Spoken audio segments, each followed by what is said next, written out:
Capítulo 6. Actitudes en el trabajo y relaciones laborales. Objetivos de aprendizaje. Al terminar de estudiar este capítulo usted podrá describir brevemente las dos formas en las cuales las actitudes se dividen en tres componentes. Especificar dos funciones de las actitudes para la persona que las sostiene. Describir la teoría del comportamiento planeado. Explicar por qué las actitudes y el comportamiento no son siempre consistentes. Describir tres características de las actitudes que incrementan la probabilidad de que influyan en el comportamiento. Definir la satisfacción laboral e identificar tres propuestas generales acerca de lo que la afecta.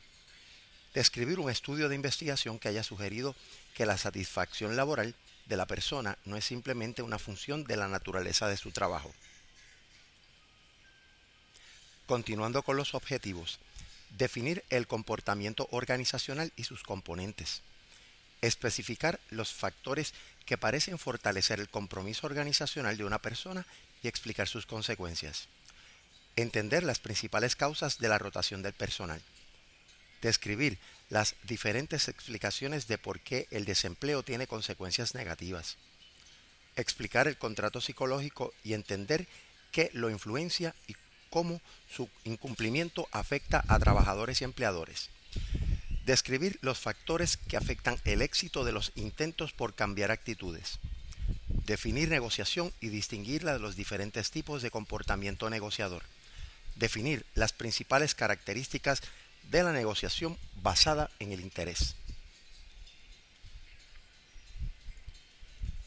¿Qué es una actitud? Las actitudes han sido una de las áreas de estudio más importante de la psicología industrial organizacional desde la década de los 70 hasta el día de hoy. Hoy en día entendemos que las actitudes tienen un papel bien importante con relación a lo que se conoce como el desempeño laboral. En el pasado se pensaba que solamente el desempeño de un empleado era el elemento más importante. También una de las áreas que llamaba la atención de los primeros psicólogos y psicólogas industriales era la inteligencia y cómo ésta predecía desempeño. Luego de los estudios Hawthorne en la planta Western Electric en Illinois, se encontró la importancia que tiene la psicología social del trabajo en el desempeño laboral. A raíz de estos estudios, se encontró también que la forma en que se comportan individuos y grupos tiene una relación estrecha con el desempeño. A pesar de que no se hicieron estudios controlados y o correlacionales sobre variables organizacionales y desempeño, muchos de los resultados que se daban a través de los estudios nos demostraban la importancia que tiene el comportamiento social dentro de una organización y cómo éste incide en el desempeño. En los Estados Unidos, en la década de los 60, a principios de los 70, los psicólogos sociales comenzaron a estudiar variables como el racismo, los prejuicios, el discrimen hacia la mujer, desde la perspectiva del estudio de las actitudes. Las actitudes, a pesar de que Secorn y Bartman las van a definir como ciertas regularidades que existen en los sentimientos, pensamientos y las predisposiciones del ser humano para actuar hacia algún aspecto de su ambiente, se relacionan también con aquellas opiniones que formamos sobre eventos o situaciones de índole social y que impactan tres factores: el comportamiento del individuo, los elementos cognitivos, o sea, la información que tiene el individuo sobre ese aspecto social, y sus sentimientos. Por tanto, se definió concretamente una actitud a partir, ¿verdad?, de los conocimientos que la persona tiene sobre ese elemento para el cual genera una actitud. Los sentimientos, cómo esa persona se siente con la información que tiene sobre esa parte, ese constructo, esa dimensión. Y finalmente, cuál es la conducta que esa persona emite, ¿verdad?, basado en los dos elementos anteriores. Por ejemplo, tenemos el concepto de satisfacción laboral. Satisfacción laboral, ¿verdad?, muchas veces, o en términos generales, se define como el placer psicológico que una persona siente por su trabajo. Ese concepto de placer psicológico hacia el trabajo, uno tiene que mirarlo en términos de qué conocimientos tiene el empleado que le llevan a sentirse satisfecho o insatisfecho. Cuán bien se relaciona con su jefe, cuán bien se relaciona con los empleados o sus compañeros de trabajo, cuán bien se siente con la tarea que realiza, cuán bien siente que tiene los recursos necesarios para realizar las tareas. Todos esos elementos, ¿verdad?, uno tiene que mirarlo en términos de la parte cognitiva, es qué información esa persona tiene que le va a llevar a emitir una actitud.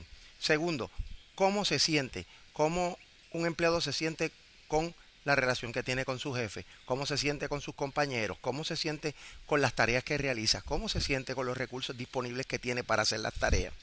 Y finalmente, la conducta, que es básicamente el producto tangible que uno puede observar de una actitud que puede darse a nivel manifiesto, ¿verdad? La persona manifestar, verbalizar que se siente satisfecho, altamente satisfecho o insatisfecho. ¿Verdad? Que todo eso también está condicionado al contexto o a la situación que está experimentando el empleado. Por eso es bien difícil a través de los diagnósticos organizacionales uno poder tener claro cuáles son las actitudes de los empleados, porque muchas veces, dependiendo el clima de trabajo que establece un supervisor, por ejemplo, un supervisor que castiga a sus empleados o que tiene una tendencia a castigar a aquel empleado que manifieste una actitud negativa, pues se va a tender a cohibir a manifestar plenamente su nivel de insatisfacción en el trabajo. Y ahí entonces pues uno tiene un problema, y por eso es que uno, cuando hace diagnósticos organizacionales, tiene que tratar de buscar todas las fuentes habidas y por haber para poder entender cuáles son las actitudes de los empleados. Así que, resumiendo, una actitud se define como aquella opinión que una persona va a ofrecer sobre un aspecto social en particular. Les di un ejemplo de la satisfacción con su trabajo. Y se va a medir a través de tres factores: los conocimientos o la parte cognitiva, sus sentimientos y la conducta. Esto también tiene unas serias implicaciones en los procesos de cambio de actitud. Cuando un psicólogo va a tratar de cambiar las actitudes de un empleado, tiene que llevar a cabo actividades que impacten la conducta, la cognición y los aspectos afectivos. Así que, en términos también de lo que son las dimensiones evaluativas de esas opiniones que formamos, o sea, las actitudes, vamos a mirar cuán buena es la interpretación, ¿verdad? Cómo una persona interpreta que su actitud es buena, es placentera, es desagradable, es mala, es no placentera y es agradable. También nosotros, a través de las escalas de actitud, y lo vamos a ver ahora, especialmente las escalas Likert, tratamos de medir el nivel de acuerdo o desacuerdo que la persona tiene sobre esa dimensión psicológica, ¿verdad?, o esa actitud que queremos medir, o sea, satisfacción.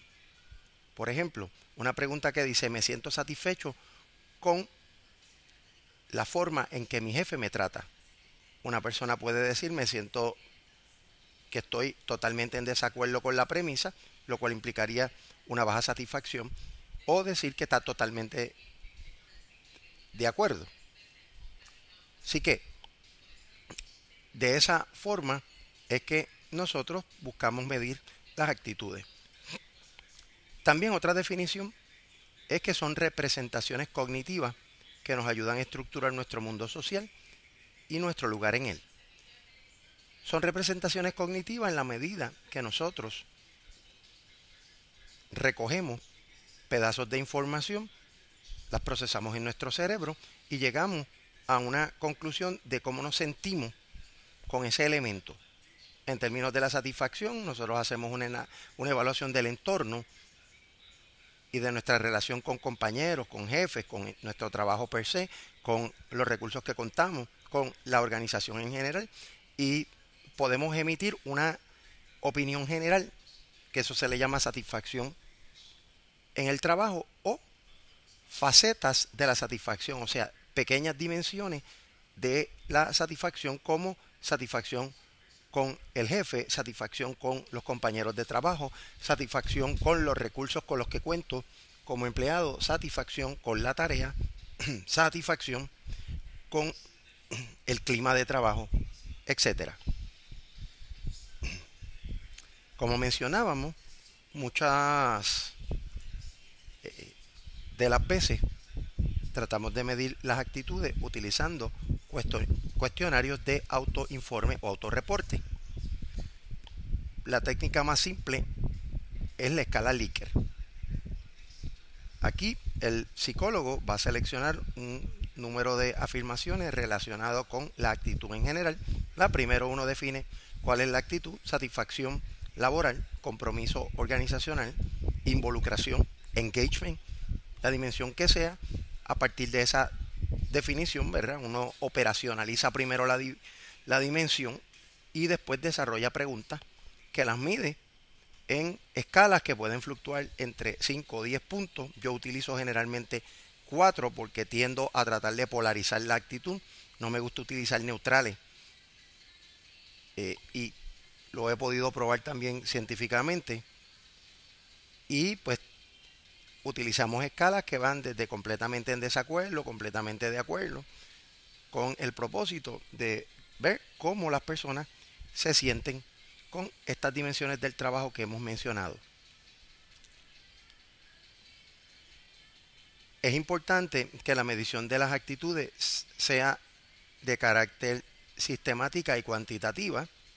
Por eso las organizaciones deben tener encuestas organizacionales todos los años y aplicárselas a los empleados, y una vez se obtienen los resultados, presentarle un resumen a todos los empleados de cómo nos proyectamos o cómo salimos en términos de las actitudes hacia el trabajo, y desarrollar actividades dentro de un programa de cambio de actitudes que vaya dirigido a que éstas mejoren y posteriormente impacten la productividad.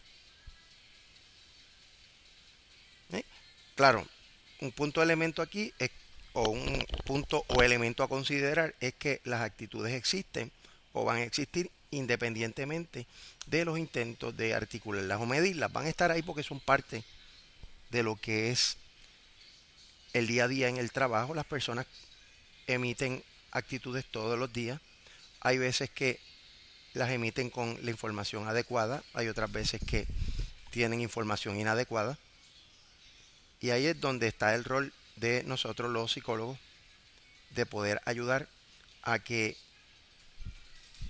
los empleados puedan asumir actitudes correctas con la información correcta.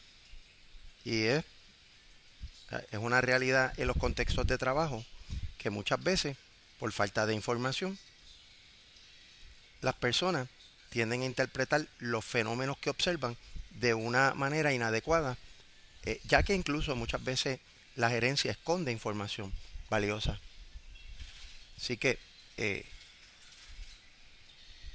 la manera en que uno maneje la información y cómo se fomenten las buenas relaciones interpersonales en los lugares de trabajo va a permitirnos tener actitudes positivas que influyan productivamente en el desempeño de la organización.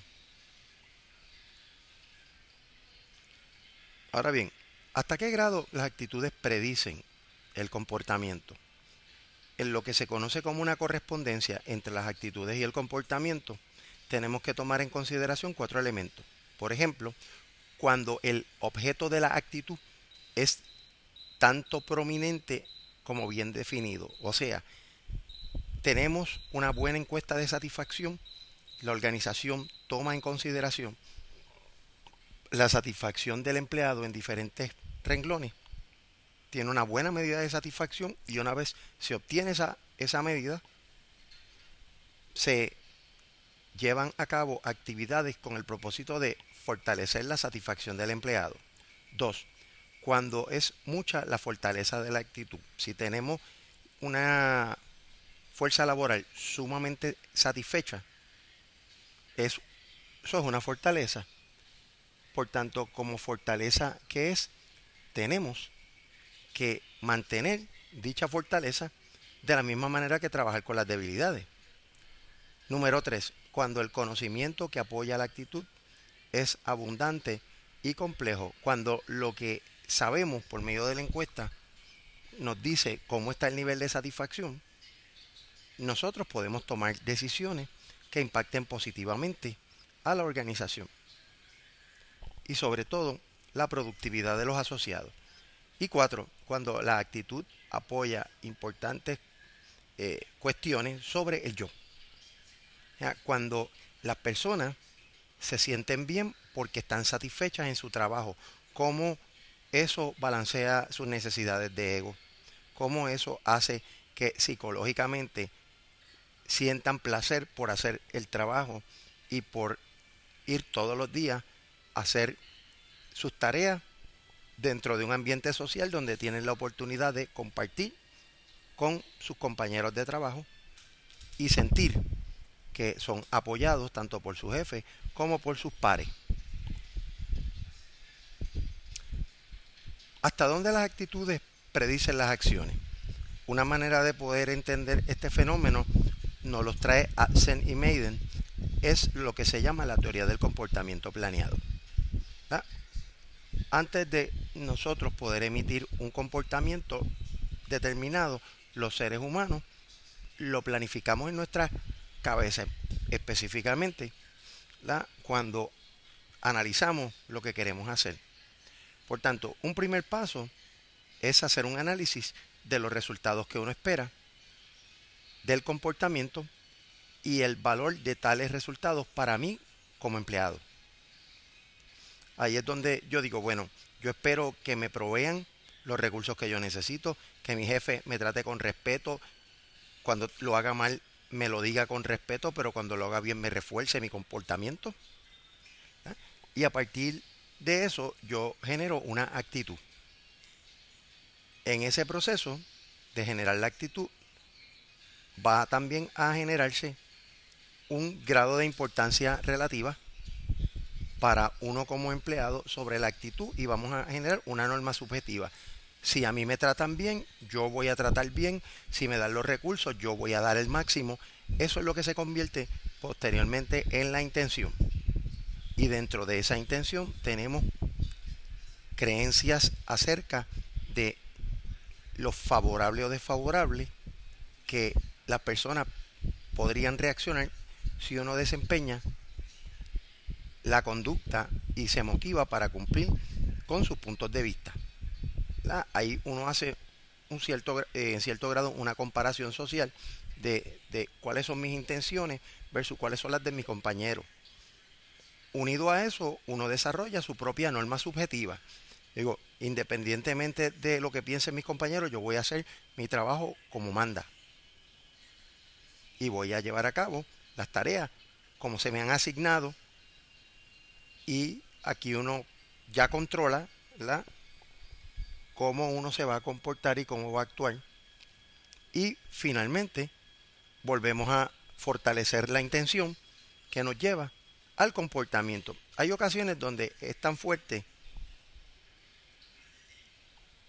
las creencias del individuo y esa norma subjetiva que inmediatamente uno va directamente a comportarse. Pasa, en vez de volver a la intención, uno pasa directamente al comportamiento porque hay una norma subjetiva fuerte, unas creencias fuertes por parte del individuo.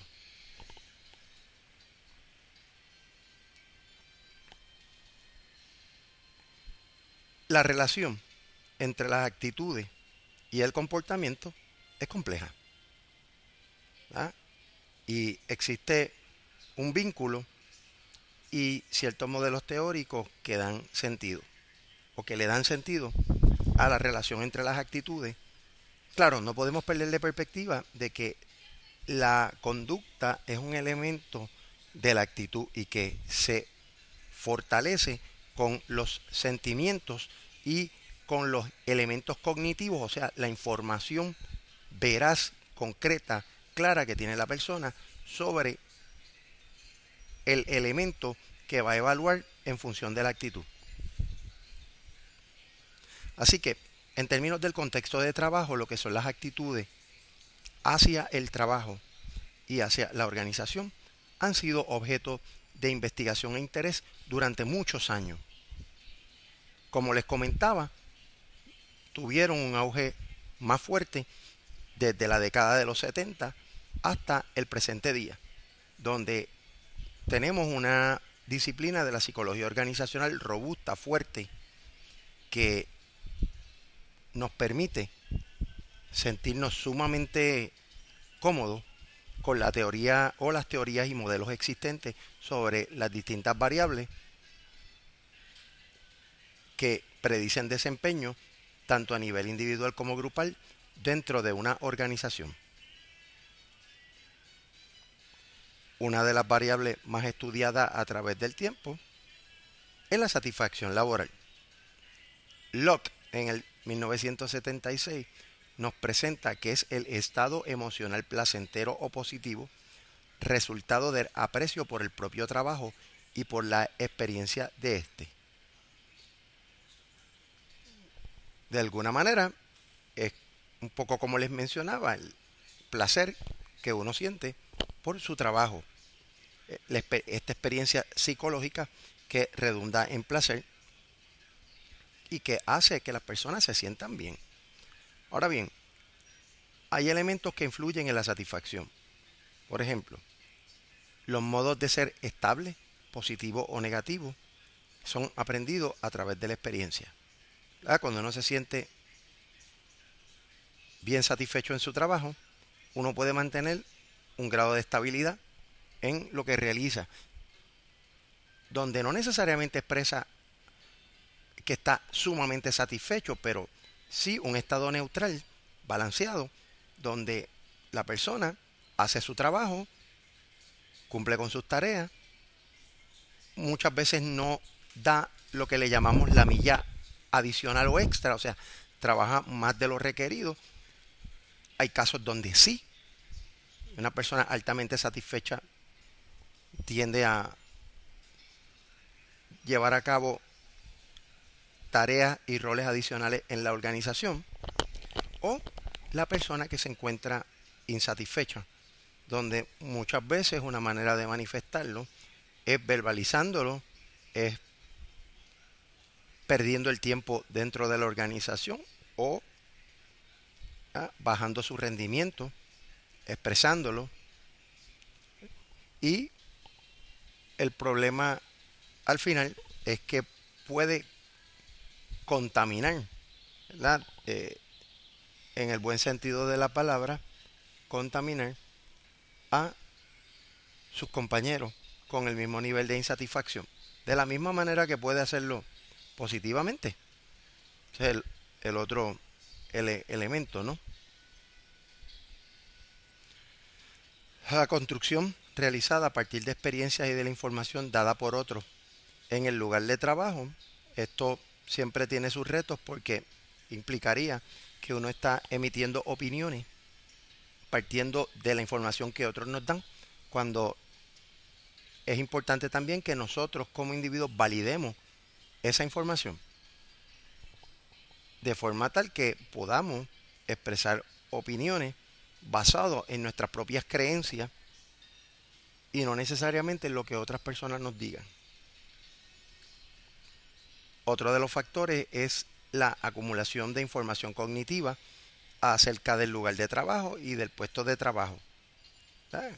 Cómo yo me siento con situaciones que están dándose en el lugar de trabajo o directamente con el puesto que yo ocupo. Causas y consecuencias de la satisfacción laboral. La satisfacción laboral general o total se deriva de características intrínsecas del trabajo mismo. Esto que estamos observando aquí son las variables que están contenidas en el modelo de las características del trabajo de Hackman y Olhan, donde Hackman y Olhan nos dice que un trabajo donde un empleado logra un alto nivel de satisfacción y motivación es aquel donde cuenta con variedad de habilidades,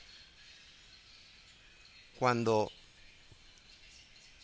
esa persona se siente identificado con la tarea, cuando la tarea que realiza el empleado es importante tanto para él como para su jefe y los demás miembros de la organización, cuando tiene autonomía para poder tomar determinadas decisiones y ejecutar, y la retroalimentación o retrocomunicación cuando su jefe o sus compañeros de trabajo le indican cómo esa persona está desempeñando en su puesto.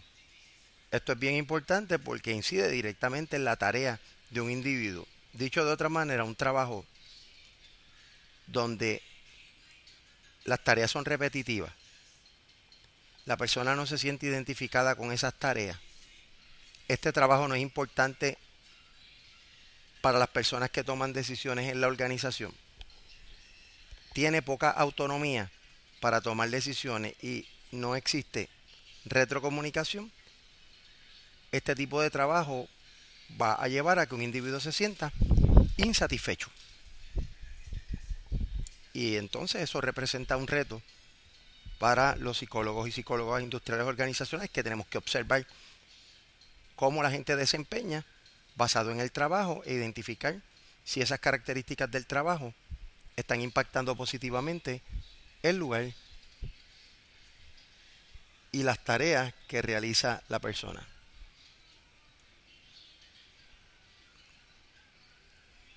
Causas y consecuencias de la satisfacción laboral. Se ha encontrado que la satisfacción laboral causa desempeño laboral, o sea, impacta el desempeño. Hay algunos estudios recientes que están argumentando que esta relación se ha ido tornando mucho más fuerte con los años. En el pasado, las personas no tenían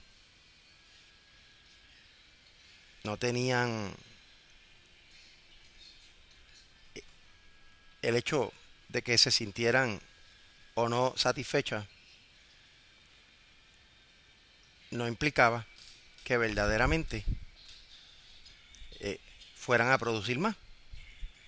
Por darle un ejemplo, la correlación entre satisfacción laboral y desempeño en estudios de metaanálisis era alrededor de 0.11.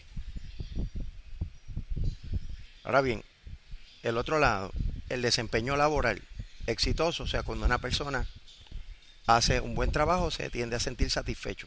Esta predicción es mucho mayor que la primera. Un elemento importante es la relación de que la satisfacción laboral y el desempeño son determinados o se determinan mutuamente. Otro escenario es que la satisfacción laboral y el desempeño se correlacionan porque otra variable los afecta, como por ejemplo la claridad de los requisitos para el trabajo. O sea, esto en investigación le llamamos covariante. La claridad de los requisitos del trabajo tiende a ser una covariante. Y claro, es que la realidad de cómo se comportan los individuos en las organizaciones tiende a ser multifactorial. Y al ser multifactorial, unas variables van a relacionarse unas con otras, pero también unas van a covariar con otras. También otro factor es la satisfacción laboral y el desempeño pueden estar vinculados causalmente, pero esto no depende de otra variable. Por ejemplo, el grado en que se recompensa el desempeño. Ciertamente hay otras variables que sí no se relacionan precisamente con la satisfacción y el desempeño, pero también hay que observarla, porque es parte de ese análisis que nosotros hacemos sobre el comportamiento de las personas en un área de trabajo y su relación con el desempeño. Por último, la satisfacción laboral y el desempeño son instancias específicas de sentimientos positivos y de efectividad personal. Realmente uno de los elementos importantes al final del proceso es que realmente la satisfacción y el desempeño generan ciertos sentimientos que hacen que la persona quiera y se sienta efectiva en el trabajo que realiza.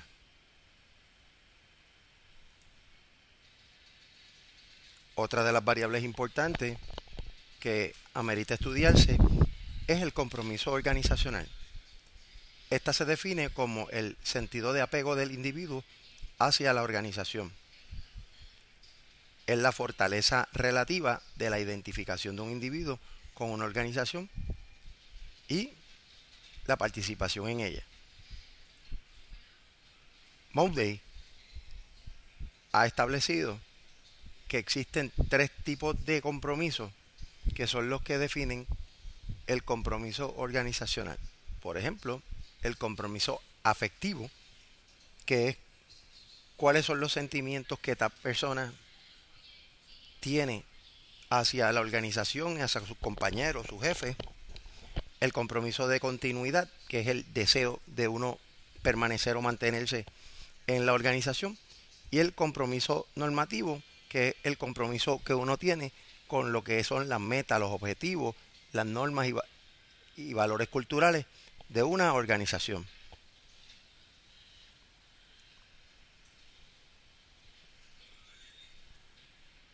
Rotación del personal.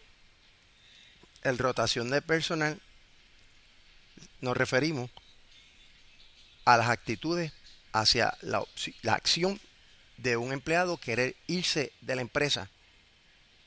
¿Verdad? Es lo que se llama también una ruptura con el contrato psicológico. Se ha encontrado que la rotación no solo se va a ver influenciada por las actitudes hacia el acto de marcharse, sino también por las actitudes hacia otros elementos, tales como el trabajo en sí mismo y la organización. También se ha encontrado que hay unos factores que se relacionan con la rotación, que tienen que ver con la personalidad, la edad, el diseño de trabajo, las actitudes y el estado de mercado laboral. Cuando hablamos de la personalidad, es que hay unos individuos que poseen unos rasgos de personalidad que hacen más propensos que ante una situación de disgusto la persona se quiera mover a otra organización y asuma el reto de querer ser parte de otra empresa. Por ejemplo, dentro de los 5 factores de personalidad, que es una de las teorías más populares sobre el campo de la personalidad, se ha encontrado que aquellas personas que tienen una orientación más hacia los cambios o hacia nuevas experiencias son personas más arriesgadas a la hora de decidir moverse a otra organización.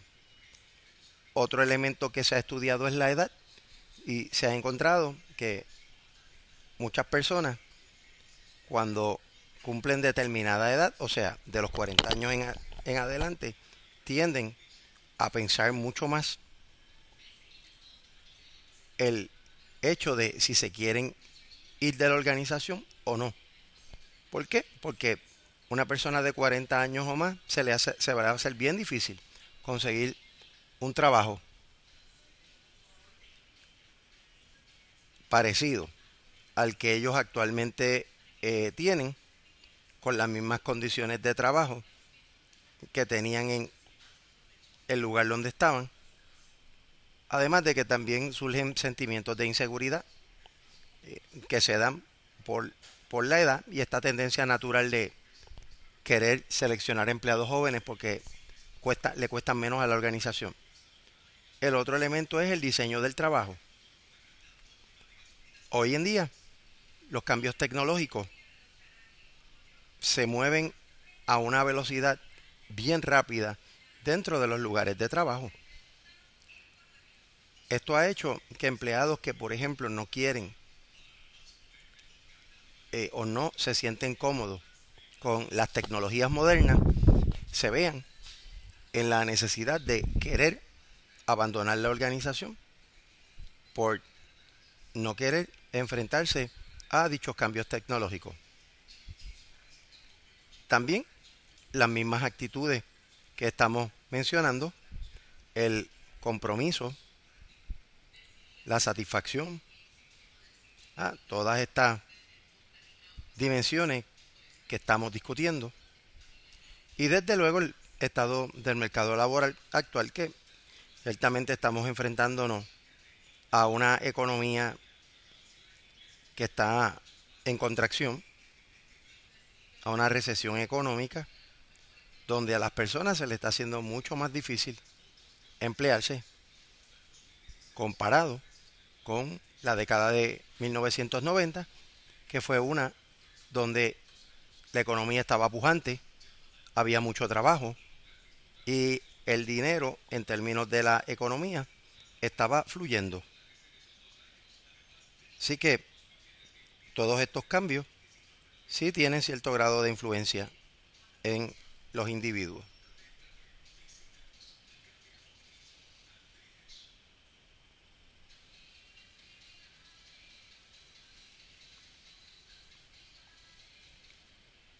Hace un rato mencionamos la importancia del contrato psicológico.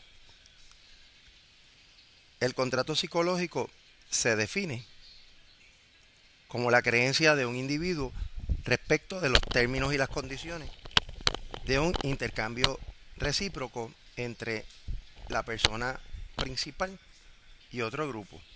O sea, la creencia de que se ha hecho algún tipo de promesa y de que hay unos términos y unas condiciones contractuales que han sido aceptadas por ambas partes. Dicho de otra manera, cuando uno entra a una organización, uno entra ofreciendo su servicio, ofreciendo su desempeño, su talento, su capacidad, su experiencia, y la organización hace una oferta en términos de salario, beneficio, condiciones de trabajo. Cuando cualquiera de las partes entiende de que esas promesas han sido violadas, entonces es que entra en un cuestionamiento y se establece el que ha habido una violación del contrato psicológico. Por tanto, un contrato psicológico debe tener unas características. Primero, debe ser balanceado. En la medida que la organización me necesita, yo debo estar dispuesto a dar. En la medida que la organización me está contratando, yo también tengo una expectativa de salario, condiciones de trabajo, remuneración, etcétera. También es algo relacional. Se da en una relación entre partes. Es transaccional. ¿Ya? Tiene que ver con transacciones de una u otra parte. Pero también es transicional. ¿Ya? Se da en un tiempo. No puede muchas veces darse inmediatamente. Hay que darse la oportunidad de que en el tiempo, ¿verdad? En un tiempo relativamente corto, las promesas hechas de una y otra parte se puedan cumplir cabalmente. El problema está cuando hay un incumplimiento de cualquiera de las partes, ya sea de que el empleado le prometió a la organización que iba a desempeñar de una manera y realmente desempeña de otra forma adversa, o que la organización hizo unos compromisos con el empleado y no los cumplió, o no los ha cumplido a una fecha determinada.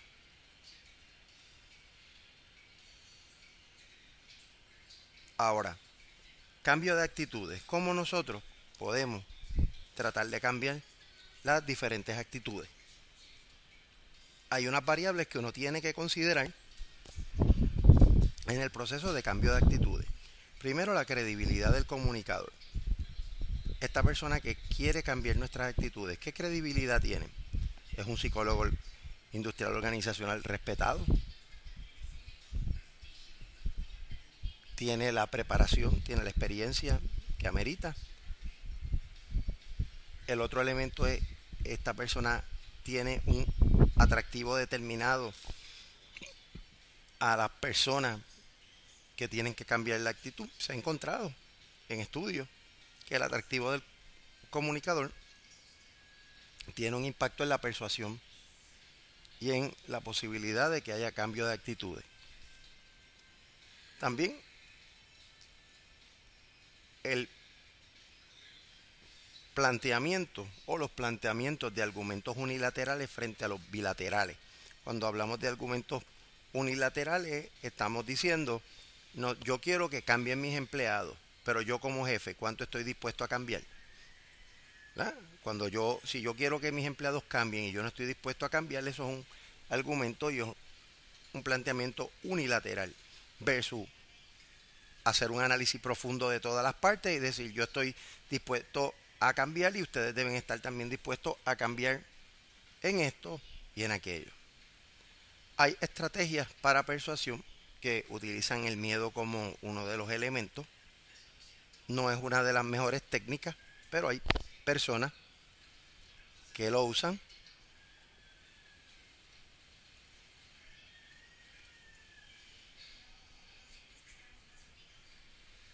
Por tanto, hay incluso ocasiones donde hay personas que responden más efectivamente a las tácticas de persuasión por miedo que a otros tipos. También están las presiones sociales, que es cuando varias personas dentro de un ambiente organizacional quieren impulsar un cambio y ejercen presión sobre las personas para que ese cambio finalmente ocurra. Y eventos anteriores al mensaje persuasivo. La organización quiere que la gente cambie, pues tiene que haber eventos que comiencen a demostrar que la gente tiene que cambiar porque la organización está comenzando a cambiar. Y ellos están como organización liderando ese cambio con básicamente el ejemplo. Primero la empresa cambia, los líderes cambian y ahí la gente se da cuenta de la necesidad de cambiar.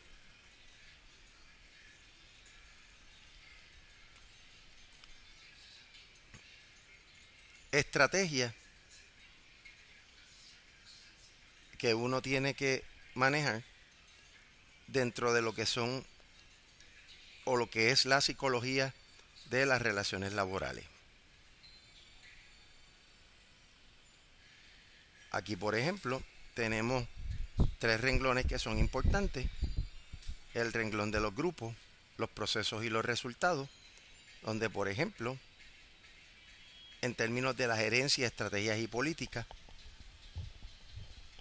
hay que aplicar tácticas de negociación, regateo, manejo efectivo del capital humano, a través de también los sindicatos, la afiliación, la participación y el compromiso, se relacionan con la participación e involucración de los trabajadores, impactan también los sistemas de recompensa y las intervenciones a terceros, como los clientes.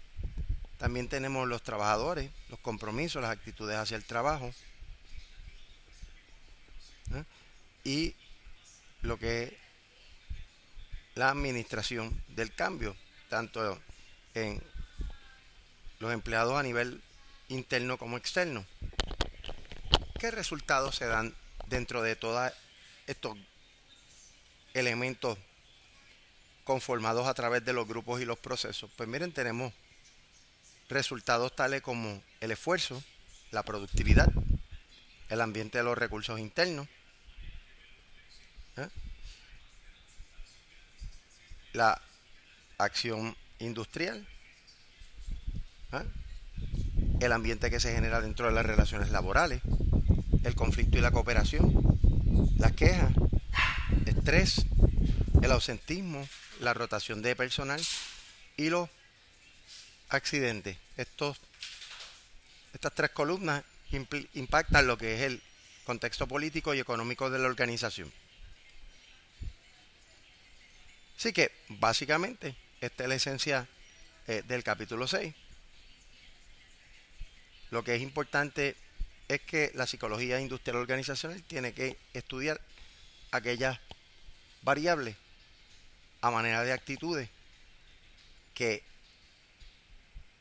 impacten tanto positiva como negativamente el contexto de trabajo y la productividad de la empresa.